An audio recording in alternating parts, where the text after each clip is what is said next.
Morning Raez with Soulliaa Rae. Great morning, rays of love, rays of hope, rays of recovery, rays of courage. Welcome into Morning Raez with me, Soulliaa Rae. This is the first Morning Raez, and this is just a 10-minute quick segment to start our mornings, to start our days, mid-mornings, with a routine that is centered around encouragement, restoration, this concept of sharing ideas amongst one another and posing questions based on these ideas that are being discussed. So every morning, I won't always do this long introduction, but we'll get right into the the goodness, the soul food. We'll get right into it. I am Soulliaa Rae, and I'm a healing artist, and everything that I do is to cultivate restoration and space where we can feel our feels, deal with the things we need to deal with internally, because in the world we always focus on how we can make our environments better, how we can get better jobs, how we can get more things, how we can move up, how we can network, but we seldom focus internally. And mental health has been a bigger topic of conversation in the past couple of years, especially going through the pandemic and being inside and people really seeing when we're still and we're just with ourselves and we're alone, we got some things to work on. And so as a healing artist and mental wellness and resiliency practitioner, social, emotional, and equity advocate, and activist in the healing mental wellness space, it's super important to me that our internal man becomes more whole, and we do negate this idea that wholeness is only for heaven, and we stand firm on the truth that it's for now. We can be whole within ourselves, not better halves, but whole within ourselves, outside of our roles, our jobs, our responsibilities, outside of all those things, within ourselves, we can be whole. And so that's the framework I am working out of. That is the lens I will always be chatting in. Faith is my fuel, and so that is also another lens that will be in this space, a space that feels created together, cultivated together. So what that looks like is comment, engage with me. If there's something that really resonated with you, if there's something that you applied, like a self-soothing trick that you tried at work and it worked out for you, tell me about it. Tell me how this space is impacting, and if there is responses that you want to give or topics that you want to be talked about, this space is also that. So again, this long introduction will not exist in future Morning Raez, but this segment will look like words of encouragement, and I started out with that.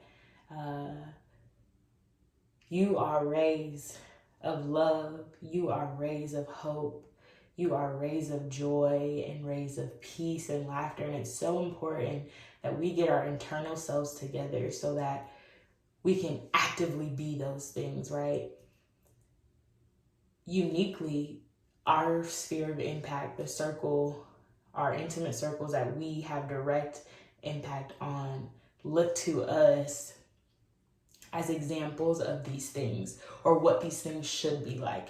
And we can think about childhood and relationships that we held with people, caregivers, and how we felt like there was love or there was a lack of love, or there was something and a lack of something. Like, we attribute roles to people that we have in our lives all the time.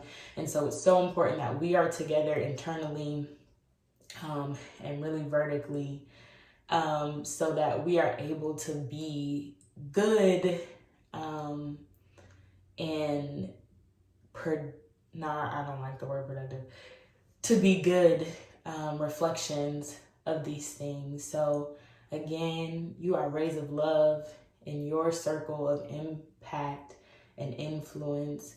You are rays of courage in your circle, your impact, your influence.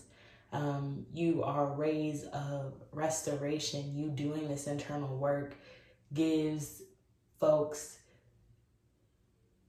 a good idea or sense that they can do it also if you are doing it right next to them. So that's the word of encouragement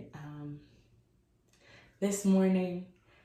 The next thing we are going to do is our self-soothing technique. And so the breath is God's divinity within us. And we get to experience it every day that we get that's not promised. And so I love doing belly breathing because it gives me a moment to like reflect on that. Like, God is always with me in every breath that I take and how powerful that is in terms of engaging and moving about in the world. Like, how much confidence that gives me when I'm moving about the world. So belly breathing is very, very simple.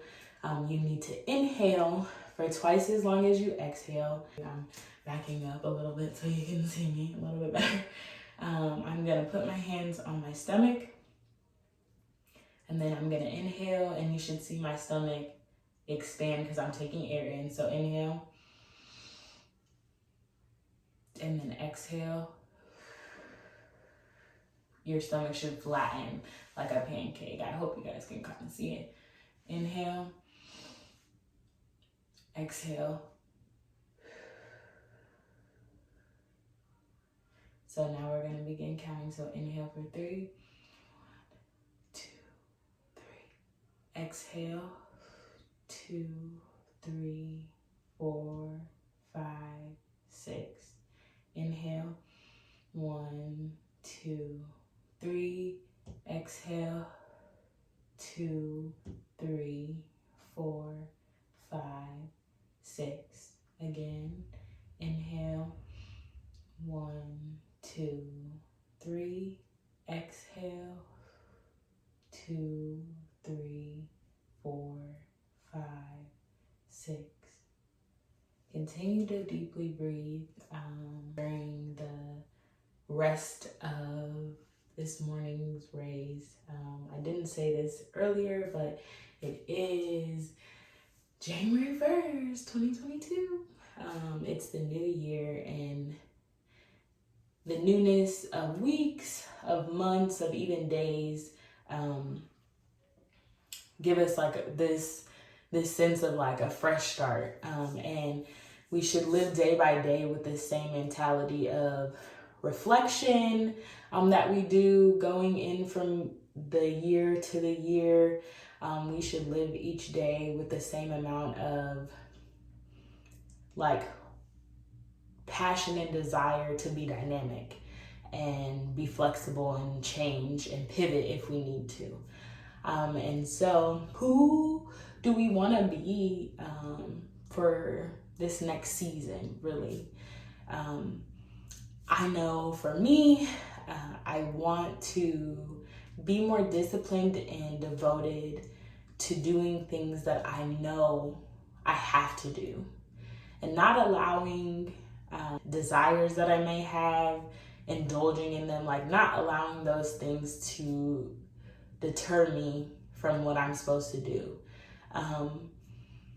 And one of the desires this season that I would be heavily indulging in is grief.